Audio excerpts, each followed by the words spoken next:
आंवला नवमी के दिन जो भी शुभ काम किया जाए उसमें हमेशा बरकत मिलती है, कभी उसमें क्षय नहीं होता। मान्यता है कि इस दिन विशेष पूजा से अक्षय फल वरदान मिलता है। इस दिन आंवला के पेड़ की पूजा कर स्वस्थ रहने की कामना करी जाती है। आंवला वृक्ष की पूजा के बाद पेड़ के नीचे ही बैठकर आंवला प्रसाद का भोजन करना चाहिए। इस दिन आंवला की वृक्ष की पूजा करने से अखंड सौभाग्य की प्राप्ति होती है। इस पर्व को अक्षय नवमी या कुष्मांडा नवमी भी कहते हैं।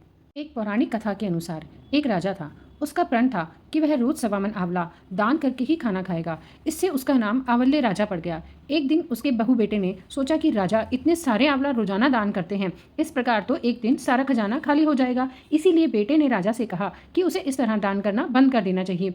बेटे की बात सुनकर राजा को बहुत दुख हुआ और राजा रानी महल छोड़कर जंगल में जाकर बैठ गए। राजा रानी आंवला दान नहीं कर पाए और प्रण के कारण कुछ खाना भी नहीं खाया। जब भूखे प्यासे 7 दिन हो गए तब भगवान ने सोचा कि यदि मैंने इनका प्रण नहीं रखा और इनका सत्य नहीं रहा तो विश्वास चला जाएगा। इसीलिए भगवान ने जंगल में ही महल, राज्य और बाग बगीचे सब बना दिए और ढेरों आंवले के पेड़ लगा दिए। सुबह राजा रानी उठे तो देखा कि जंगल में उन्हें राज्य से भी दुगना राज्य बसा हुआ है। राजा रानी से कहने लगे, रानी देख सत मत छोड़, सूरमा सत्य छोड़या पत जाए, सत्य की छोड़ी लक्ष्मी फेर मिलेगी आए। आओ नहा धोकर आंवले दान करें और भोजन करें। राजा रानी ने आंवले दान करके खाना खाया और खुशी खुशी जंगल में रहने लगे। उधर आंवला देवता का अपमान करने व माता पिता से बुरा व्यवहार करने के कारण बहू बेटे के बुरे दिन आ गए। राज्य दुश्मनों ने छीन लिया और वो दाने दाने को मोहताज हो गए और काम ढूंढते हुए अपने पिताजी के राज्य में आ पहुंचे। उनके हालात इतने बिगड़े हुए थे कि पिता ने उन्हें बिना पहचाने ही काम पर रख लिया। बेटे बहू सोच भी नहीं सकते थे कि उनके माता पिता इतने बड़े राज्य के मालिक भी हो सकते हैं, सो उन्होंने भी अपने माता पिता को नहीं पहचाना।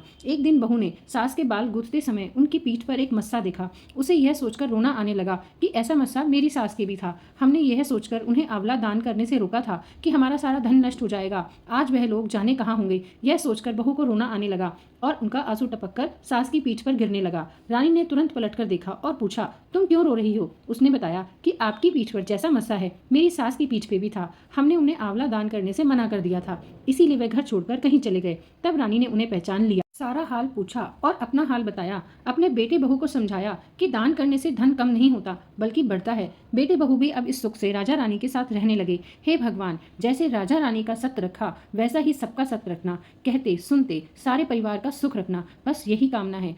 ओम नमो भगवते वासुदेवाय। दोस्तों वीडियो अच्छा लगे तो शेयर और सब्सक्राइब जरूर कीजिएगा।